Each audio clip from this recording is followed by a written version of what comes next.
اللهم أنت ربي لا إله إلا أنت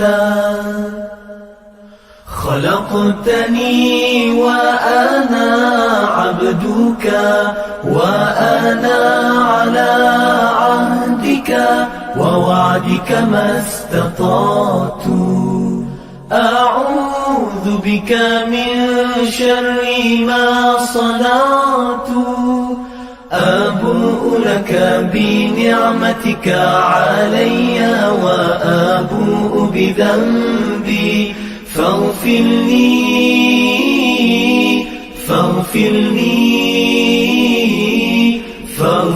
لي فإنه لا يغفر الذنوب إلا أنت.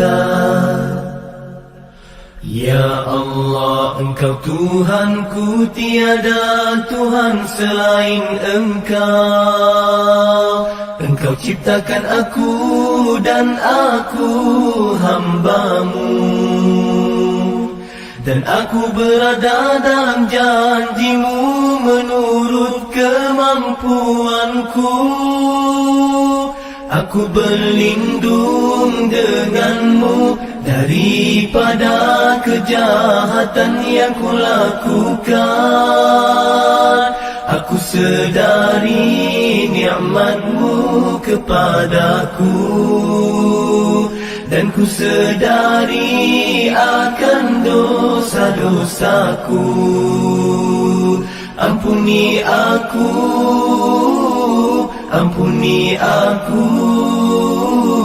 ampuni aku, kerana sesungguhnya tiada yang dapat mengampunkan dosa kecuali Engkau.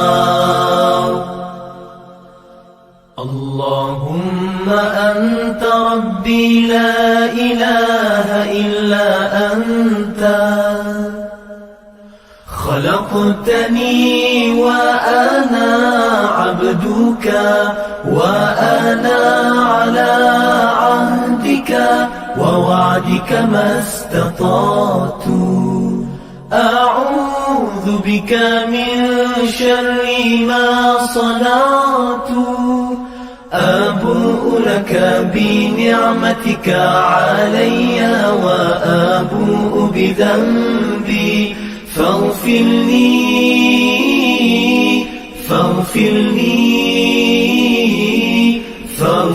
لي فإنه لا يغفر الذنوب إلا أنت. Ya Allah, Engkau Tuhanku, tiada Tuhan selain Engkau. Engkau ciptakan aku dan aku hamba-Mu, dan aku berada dalam janji-Mu menurut kemampuanku.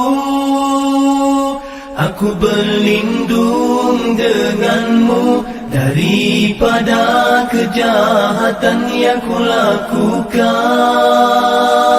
Aku sedari nikmat-Mu kepadaku, dan ku sedari akan dosa-dosaku. Ampuni aku, ampuni aku, ampuni aku, kerana sesungguhnya tiada yang dapat mengampunkan dosa kecuali Engkau.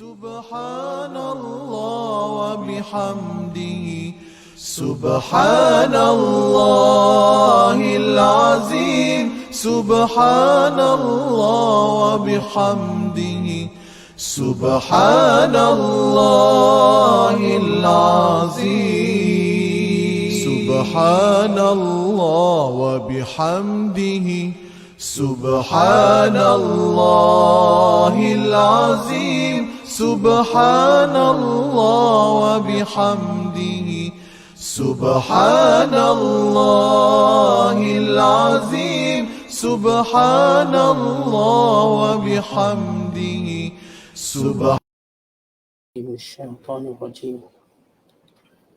بسم الله الرحمن الرحيم. فمن يرد الله أن يهديه يشرح صدره للإسلام ومن يرد أن يضله يجعل صدره ضيقا حرجا كأنما يصعد في السماء كذلك يجعل الله الرجس على الذين لا يؤمنون وهذا صراط ربك مستقيما قد فصلنا الآيات لقوم يذكرون لهم دار السلام عند ربهم وهو وليهم بما كانوا يعملون ويوم يحشرهم جميعا يا معشر الجن قد استكثرتم من الإنس وقال أولياؤهم من الإنس ربنا استمتع بعضنا ببعض وبلغنا أجلنا الذي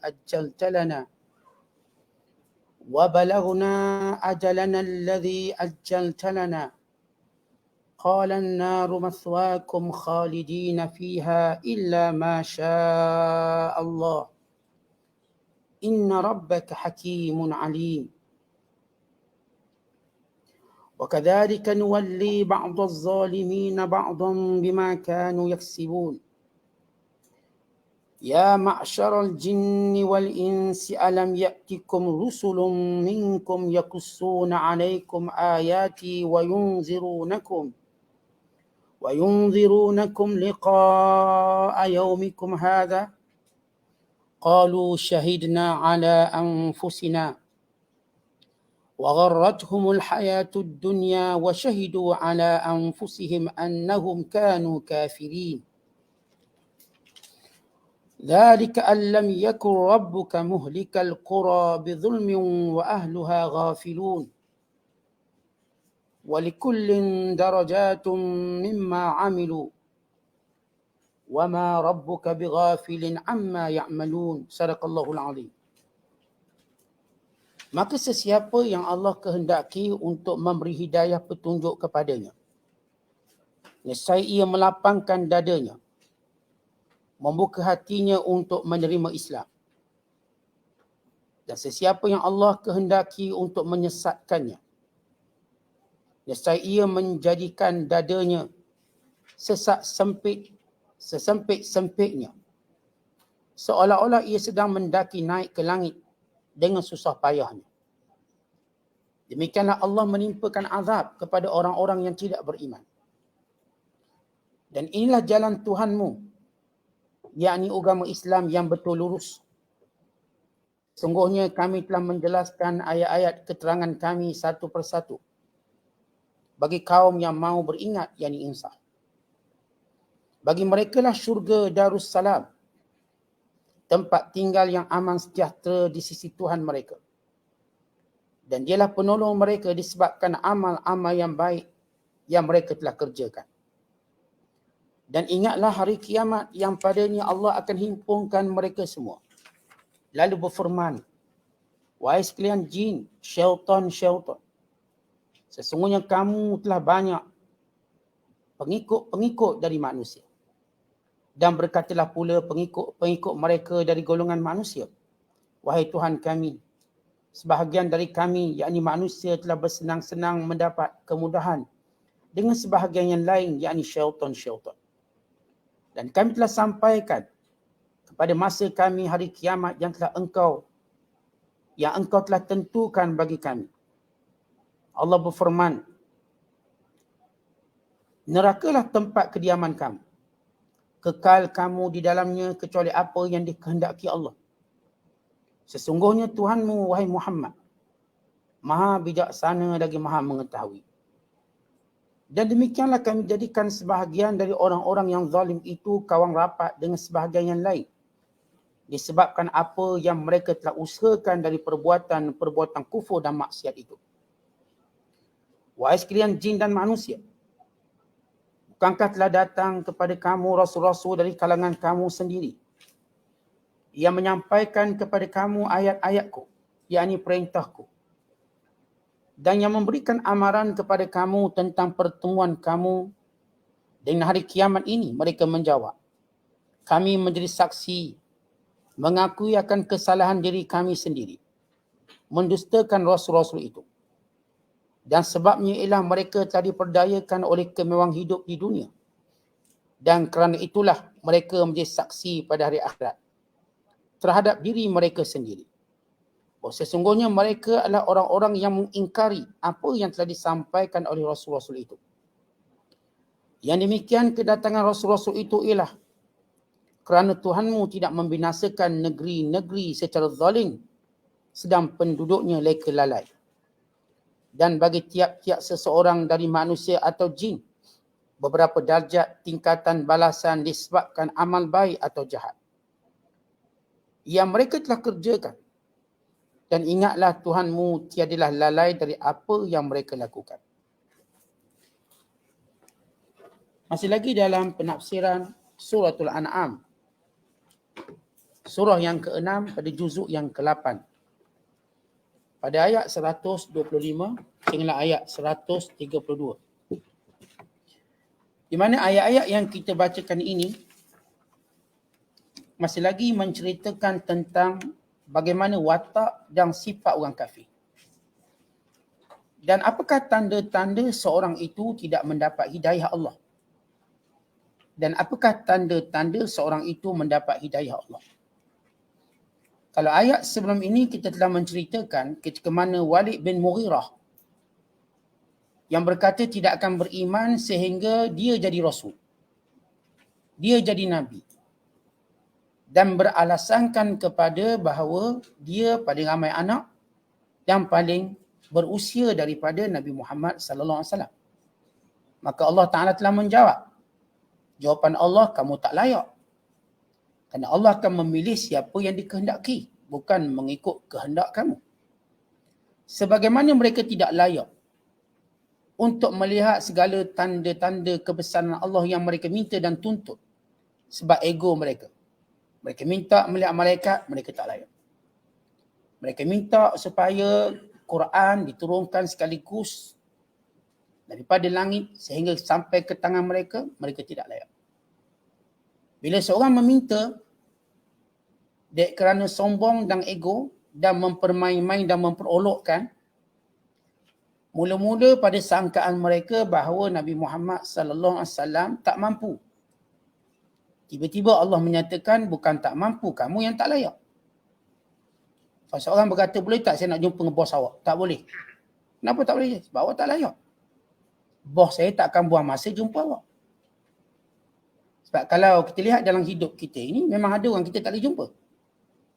Disebabkan kita memang tak layak. Atau kerana sebab-sebab tertentu. Kan ada setengah orang mungkin dia bekerja lama dengan syarikat tu, dia belum jumpa pun bos dia. Belum tengok. Kalau nak tengok pun dalam gambar, mungkin. Tapi Allah nak cerita tentang segala tanda-tanda Allah ini, segala keajaiban Allah ini, Allah akan pertontonkan kepada orang yang layak. Sifat yang layak itu ialah sifat orang yang tidak ada dalam dirinya sikap memperolok-olokkan agama. Sebab asasnya, tuan-tuan sekalian, kita manusia. Kita ialah makhluk yang suka belajar. Dan sentiasa ingin tahu. Itu sifat kita. Saban hari, setiap hari kita akan belajar sesuatu. Dan bila kita minat sesuatu kerana tahu nilai dan harganya, kita sanggup belajar. Ramai mana sanggup belajar untuk jadi kaya. Sehingga sampai peringkat mereka perlu pergi dengan jarak yang jauh. Dari Johor Bahru ke Kuala Lumpur. 306 km. Atau 400 km. Sanggup sebab mereka nak belajar. Kerana mereka lihat nilai kaya. Apakah ada nilai yang lebih tinggi daripada nilai nak syurga? Dan nilai yang lebih tinggi daripada nak redha Allah dan melihat Allah. Maka kamu kena bersedia untuk belajar. dan mendengar. Tapi kalau dalam jiwa tu tadi ada sifat sombong, engkar, kamu tak akan dapat apa-apa. Walau ini benda paling bernilai. Kita sanggup beratur sebab nak makan kedai yang makanannya sedap. Bukan kita sanggup bayar berapa pun. Bukan kita sanggup tempah 2 bulan sebelum makan. Ada setengah-setengah restoran, kalau kita nak makan kena tempah 2 bulan. Sebulan sebab dia penuh. Kena buat tempahan. Telefon, okey awak bulan depan. Siap tanya berapa orang awak? 2 orang ke 3 orang untuk meja 2 orang. Tak boleh senang-senang kita nak duduk. Waktu kita masuk restoran mahal ni, dia akan bawa kita, duduk sini. Kita tak boleh pilih nak duduk. Kenapa? Dia terlalu hebat. Berprestige. Kalau benda hebat ni kita tak boleh pilih. Kita yang dipilih. Maka demikian kalau Allah nak sebut tentang ini syurga Allah. Ini redha Allah. Ini pertemuan Allah. Kalau kamu tidak beradab dengan Rasul, tidak mau mendengar, sedangkan fitrah manusia suka mendengar dan mencari kebenaran. Kalau kamu tidak bersedia untuk berfikir, sedangkan fitrah manusia suka berfikir. Kalau apa yang saya cakap sebagai contoh, kita dengar dan kita fikirlah. Yang baik kita jadikan satu kebaikan kita. Kalau agak-agak tak berapa berkenan, okey.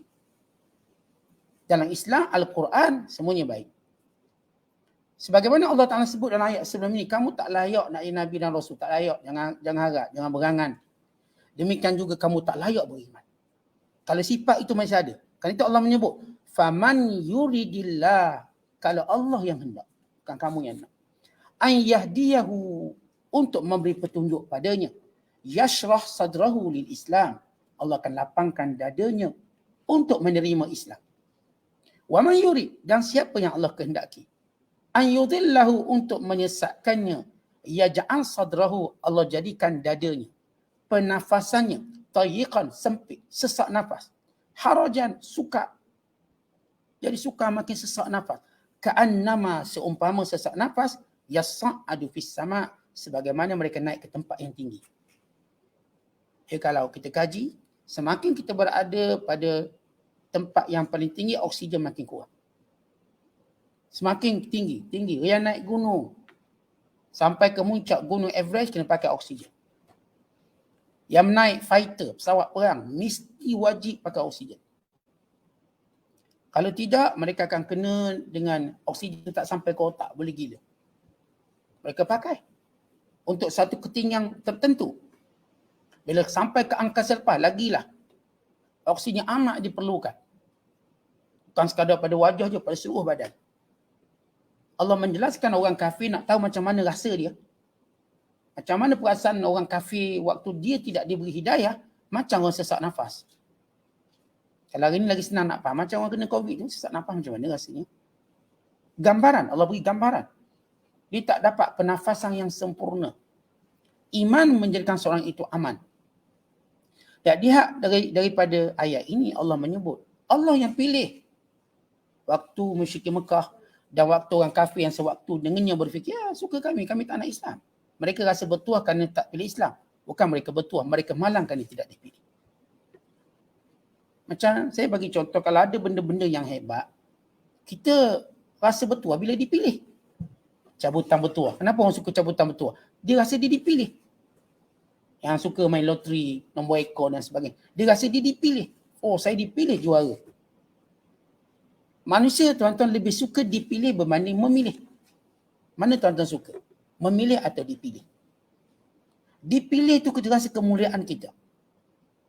Kalau kita memilih, kita tak rasa hebat kita.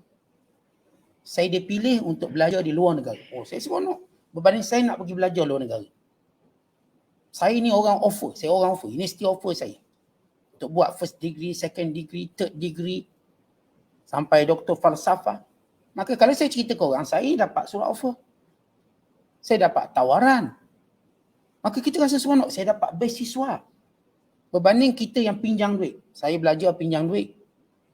Ada masalah tak? Tak ada masalah. Tapi value dia rendah sikit. Dengan soalan, saya belajar dapat beasiswa. Saya dipilih. Tuan-tuan, apatah lagi seorang yang dipilih untuk beriman. Masya Allah.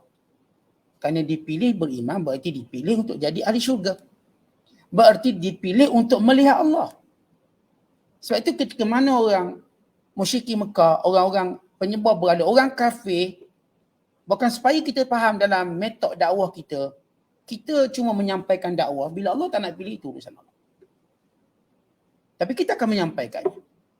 Bila mana Allah nak kebaikan padanya, Allah pilih dia. Sebab itu Allah sebut di sini. Supaya kita tahu bahawa petunjuk ini bukan kita bagi, satu.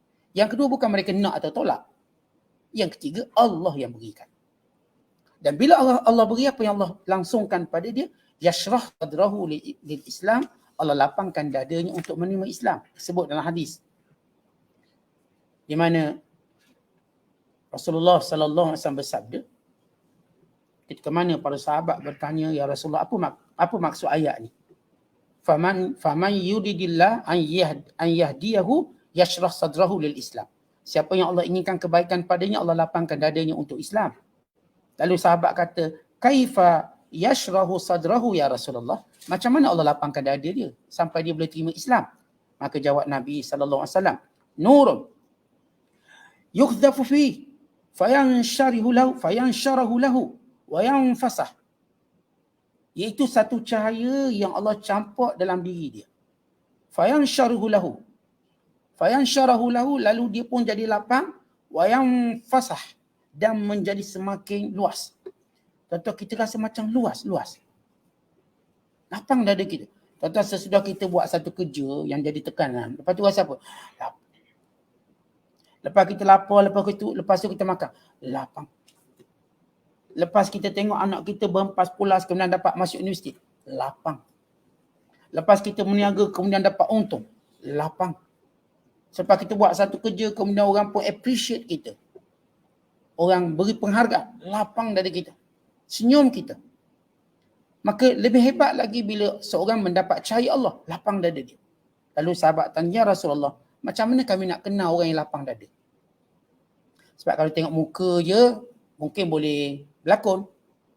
Buat olok-olok lapang, boleh berlakon. Lalu jawab Nabi SAW, kamu kenal dia dengan 3 cara. Yang pertama, al-inabatu ila daril khulud. Maka dia sentiasa ingatkan akhirat. Dia sentiasa nampak keuntungan akhirat. Dia sentiasa nampak tujuan matlamatnya akhirat. Bukan lagi dunia ni. Tak ada apa dunia. Kita tengok yang long term ni. Pelaburan yang menguntungkan. Yang kedua, tajafi andaril ghurur. Dia mula benci dunia. Dia tak akan ditipu dengan dunia. Waktu bertembung antara keuntungan akhirat dengan dunia, dia utamakan akhirat. Dia tak akan utamakan dunia. Yang ketiga, wasti'dadu lil maut qabla liqa'il maut. Dia bersedia untuk mati. Sebelum mati dia dah bersedia. Artinya tuan-tuan, mati ini bukanlah berita terkejut bagi orang beriman. Satu berita yang sudah diketahui. Ada pun orang yang dipedaya dengan dunia, mati tu macam terkejut. Mati. Sebab mereka tak pernah fikir ada mati. Dan mereka tak pernah fikir bahawa mereka akan mati. Tapi orang beriman yang sebenar, mereka memang bersedia untuk mati. Mereka tahu akan berlaku kematian. Dan hadis yang lain, kata Nabi SAW, Iza dakhala al-iman al-qalba infasalahu al-qalb wa insyarah. Bila iman masuk dalam hati, maka hati akan menjadi luas dan menjadi lapang. Lalu sahabat kata, ya Rasulullah, hal lidzalika min amaratin? Ada tanda tak? Jawab Nabi SAW, na'am, ya. Al-inabatu ila daril khulud, dia melihat akhirat. Wattajafi an daril ghurur, dia tinggalkan dunia. Wasti'dadul maut qabla al-maut, dia bersedia untuk kematian sebelum datangnya kematian. Kemudian Allah Ta'ala kata, orang yang Tuhan nak kekalkan dia sesat, maka Allah jadikan dadanya sempit. Kehidupannya akan sempit. Walau kita nampak dia dilimpahi dengan harta yang banyak, dilimpahi dengan kawan-kawan yang ramai, dengan hiburan yang pelbagai, dengan segala kerehatan minda, akal, tapi rohaninya penat dan tenang. Sebab itu bukan benda mustahil kita dengar yang dah jutawan bunuh diri. Menjadi ambil dadahnya, yang mabuknya, yang ada masalah tekanan jiwanya. Ini bukan cerita yang sedikit yang kita dengar. Hakikat, tuan-tuan sekalian, Allah Ta'ala ini berlaku pada semua orang kafir. Sebab itu jangan terpedaya dengan senyuman orang kafir, kononnya mereka bagi, tidak. Allah kata mereka tak bagi. Yang beri bahagia itu Allah. Kalau kita tengok Ustaz, saya nampak dia macam seronok je, macam happy, tak. Sebab bila mereka memilih kekufuran, maka mereka akan terasa sempit dada. Sedikit sebanyak mereka akan mula rasa sehingga makin teruk dan makin teruk. Sehingga hari mereka melihat malakul maut. Kemudian sesudah Allah menyebut hal orang yang dipilih beriman, supaya orang kafir musyrik Mekah tahu mereka tak layak pun nak beriman. Kalau macam gini sikap kamu, kamu yang tak layak. Bukan kamu kira kamu pilih atau tidak. Kami kata kamu tak layak dan kami tak berikan kepada kamu. Wa hadza siratu rabbika mustaqima. Inilah jalan Allah yang lurus. Tidak ada jalan yang lurus melainkan ini sahaja. Sebab itu tuan-tuan, kita orang Islam wajib berkata yang agamanya benar cuma Islam. Ada pula orang kata, Ustaz, mana boleh kita duduk macam bangga, kamu semua agama salah, kami je betul. Ini macam sombong sangat. Ini bukan sombong, ini kenyataan, ini realiti dan ini yang Allah beritahu. Dan ini sikap orang Islam yang wajib ada. Ada pun golongan yang terpengaruh dengan fahaman liberal, mereka kata agama ni sama belaka je, kita tak ada dakwa kita betul. Mereka pun betul. Mereka pun nak masuk syurga. Mereka juga nak dapat redha Allah. Jawapan kita salah. Pemikiran kamu salah. Kalau tidak, takkan Nabi SAW berkonflik dengan musyrik Mekah. Nabi lagilah bersifat terbuka. Nabi kata tak apalah, dia pun nak masuk syurga juga, biarlah sebuah berhala. Tetapi realitinya tuan-tuan, boleh tak? Ada benda kita boleh sifat terbuka, ada benda tak boleh. Ada benda kita boleh bersifat terbuka dari sudut yang lain, bukan dari sudut kita nak claim betul atau salah. Umpama begini, kalau orang sebut 2 campur 2, 4. Tuan-tuan tahu 4 ya, tuan-tuan mengaji daripada kecil. Siapa yang beritahu 4 tu? Memang dia kecil. Dan Quran tak beritahu pun 2 campur 2, 4. Saya pegang benda ni. Seorang kata 2 campur 2, 5. Tuan-tuan kata apa dia? Ya, kita bersikap terbuka lah. Berapa, 5, 6. Asalkan semua ada jawapan. Yang penting ada jawapan. Saya tak kira orang akan bercakap sebodoh itu.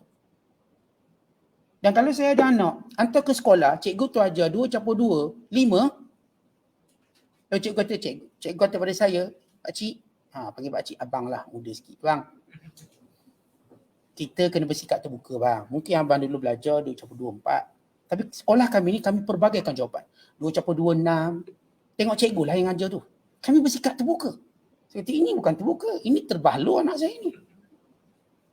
Sikap terbuka, dia ada limitation. Dia ada sifat yang perlu diterima oleh masyarakat ataupun perlu diketahui. Islam agama betul. Ya, bukan kita klaim semata-mata. Ini yang Allah perintah suruh. Allah suruh kita beritahu.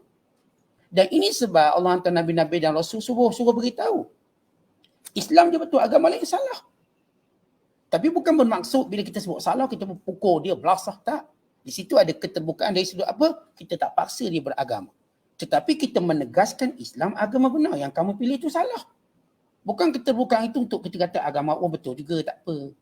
Ini bukan persoalan berkompromi. Ini persoalan dasar dan sikap yang jelas.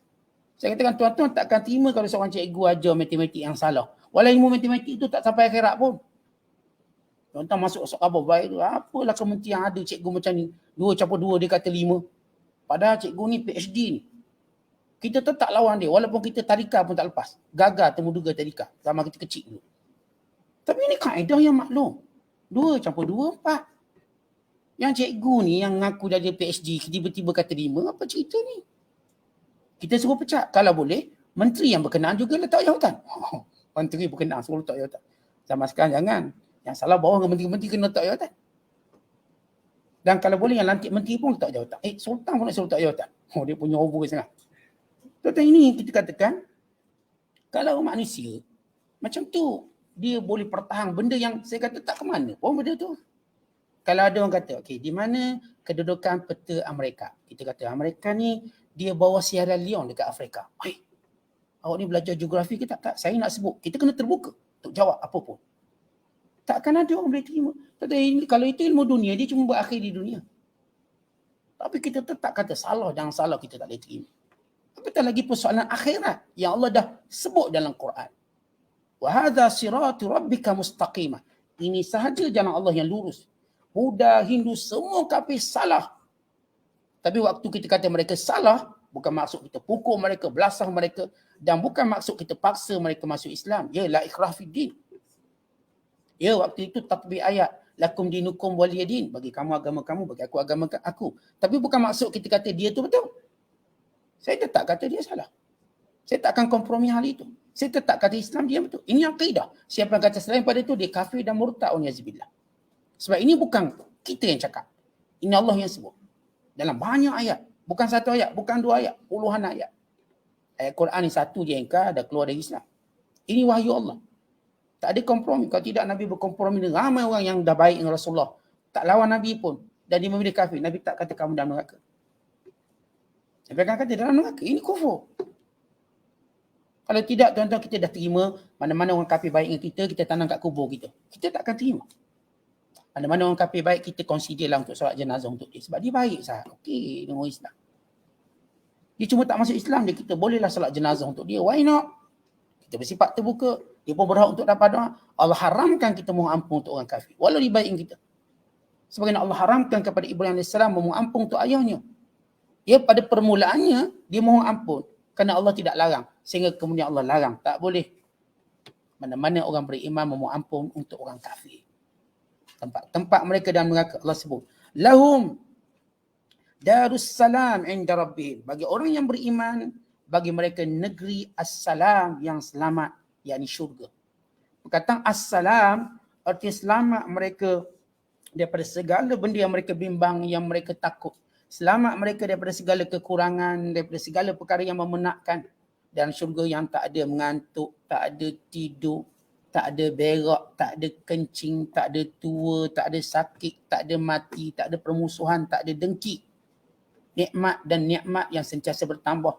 Tak pernah kita jemu, tak pernah kita bosan. Semuanya nikmat itu bertambah dari hari ke hari. Setiap kali kita makan, sedap. Disumbat lagi, sedap. Sedap. Itu nikmat syurga. Di dunia ni tuan-tuan, suapan sedap. Kali kedua macam tak berapa sikit. Kali ketiga dah muntah dah kita. Sebab apa? Dah jadi cika dah. Dah macam tak boleh makan. Hari pagi makan nasi ayam, sedap nasi ayam. Tengah hari, suami kita duk puji nasi ayam tadi sedap. Kita masak lagi tengah hari nasi ayam. Suami kita sedap sikit. Sedap boleh lah. Petang kita bagi dia nasi ayam. Awak ni dah mengapa? Awak ni nak jadi ayam ke ni? Nak suruh saya jadi ayam bagi nasi ayam tu. Nanti pagi esok kita buat lagi nasi ayam. Dah dipuji. Itu nikmat dunia, lama-lama bosan. Hebat mana pun nikmat dunia, kalau tuan-tuan ambil 2-3 kali lama-lama bosan. Tapi nikmat syurga tidak. Makin kita ambil makin sedap, makin sedap, makin sedap. Sedapnya tak pernah berhenti. Tuan-tuan makan sekali sedap, makan lagi sedap, sedap tak pernah berhenti. Tengok muka ahli syurga cantik. Tengok kali kedua lagi cantik. Tengok kali ketiga lagi cantik, cantik, cantik, cantik. Tak habis cantiknya. Kat dunia ni tuan-tuan habis cantik. Tengok sebelum nak berkahwin lawa. Bulan pun tenggelam dek kecantikan dia.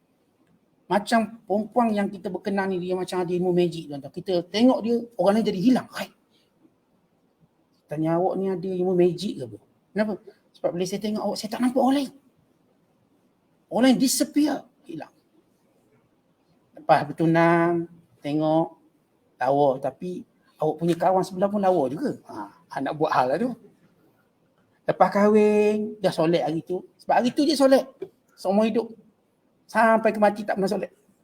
Semula-mula. Jadi permaisuri, lawa. Kemudian lama-lama tengok awak punya geng, grup WhatsApp tu ramai juga lawa macam awak. Nak buat lah tu. Dia dah start. Lama-lama macam tak berapa lawa lah. Kata ini fitrah. Kalaupun suami tu kata awak memang lawa lah. Bohong tu. Kau cakap betul-betul. Cakap betul-betul. Cakap betul-betul awak marah pula. Tuan-tuan, memang kita akan lihat sikap lain pula. Kalau dia kata, saya tak. Saya tetap kata bini saya paling lawa dunia. Awak ni kelentong lah. Awak ni bukan orang lah. Awak ni penipu besar. Kalau awak manusia betul, cakap betul lah. Tak. Saya tetap nampak isteri saya paling cantik di dunia. Orang macam ni tuan-tuan, kita tak rawat otak dia macam gitu. Kalau kita bercakap cara betul lah. Betul itulah ujian. Tapi kita ada ikatan lain. Kita ada ikatan rahmat. Saat ni dah banyak bantu saya, tolong saya. Walaupun ia betul, saya tak nafi ada orang lain lebih lawa. Takkanlah tuan-tuan nak puji lagi si tuan-tuan umur 50 lawa. Tak mungkin. Sebenarnya kan tuan-tuan makin rabun. Baguslah Allah buat kita rabun ni. Bila itu Allah Ta'ala buat kita rabun, maka kekallah nampak bini kita lawa. Rabun. Tengok makin kurang-kurang. Campur pula kencing manis lagi lah. Tapi realiti, kita bercakap tentang realiti. Sebab saya nak banding syurga dengan neraka. Ya, aspek kecantikan hilang. Dan Nabi SAW menyebut. Al-jamalu yazhu. Cantik tu akan layu, hilang. Tak payah nak kata dia cantik ni tuan-tuan macam kuat juga. Orang kuat lama-lama hilang kuat. Jangan haraplah. Kalau saya katakan seorang peninju, sekarang dah umur 70 tahun, saya boleh kalahkan dia. Tapi dengan umur saya sekarang lah, kalau saya 70 macam dia, saya pun tak confirm lah. Kalau peninju dunia, dia 70, saya yakin boleh kalahkan dia. Kalau tak boleh kalah tinju pun, kalah lembu lagi. Mungkin dia kalah. Sebab bila orang dah tua, macam mana pun dia nak dakwa dia kuat, dia tak kuat. Seorang dah tua, macam mana pun nak dakwa dia lawa, dia tak lawa lagi. Ini kita kena faham tentang bagaimana perbezaan nikmat dunia dan nikmat akhirat. Maka kata Allah, lahum darus salam inda rabbihim wa huwa waliyuhum bima kanu ya'malun. Dan Allah lah penjaga orang beriman. Allah lah yang melihat setiap perbuatan kamu, setiap perbuatan orang-orang yang beriman. Kemudian kata Allah, wa ma yahsyuruhum jami'a. Pada hari kiamat kami akan himpunkan semua mereka. Siapa mereka ini? Yang kafir. Ya ma'syarul jin, jin. Allah sebut jin dulu. Kenapa Allah sebut jin dulu? Pertama, kerana jin ini untuk beri intibah, beri perhatian pada kita bahawa ada makhluk namanya jin. Kadang-kadang kita duk galik manusia, lupa ada jin. Ada jin. Yang kedua, kerana jin tu ramai. Yang ketiga, kerana jin yang banyak menyesatkan manusia. Ya ma'syarul jin, wahai sekalian jin, qad istakthartu minan ins. Ramai pengikut kamu yang manusia ikut ni. Kamu ni ramai pengikut. Tentang kalau sekiranya manusia ni ramai pengikut, ramai lagi pengikut jin. Yang ikut jin itu ramai. Wa qala awliya'uhum min ins, lalu berkata manusia yang ikut jin, wahai Tuhan kami, ni hari akhirat, pengakuan jujur mereka. Rabbana istamta'a ba'duna bi ba'd, kami ni memang saling mengambil manfaat antara satu sama lain. Bukan sekadar jin ni yang menguasai kami. Jin juga dapat nikmat daripada kami juga dapat nikmat daripada jin, sama-sama menikmati. Wa balagna ajalana alladhi ajjalta lana, hari ini dah sampai waktu yang kau tentukan pada kami. Qala an-naru mathwaakum. Ahli neraka tadi dengan dia menyangka dengan mengaku dia akan selamatlah. Tuan-tuan, kat dunia ni kalau kita ngaku salah, kita selamat. Akhirat ngaku salah tak akan selamat. Sebab pengakuan tadi, pengakuan tak berguna lagi. Kalau Allah berfirman, an-naru mathwaakum, nerakalah tempat tinggal kamu, khalidina fiha illa ma syaa Allah, maka kekallah kamu di dalamnya melainkan apa yang Allah izinkan. Apa maksud apa yang Allah izinkan? Yang pertama kata ulama, maksudnya bahawa ketika mana orang kafir dan jin kafir berada di pada mahsyar, mereka tak masuk lagi neraka. Allah kecualikan waktu itu dulu. Habis daripada mahsyar, neraka.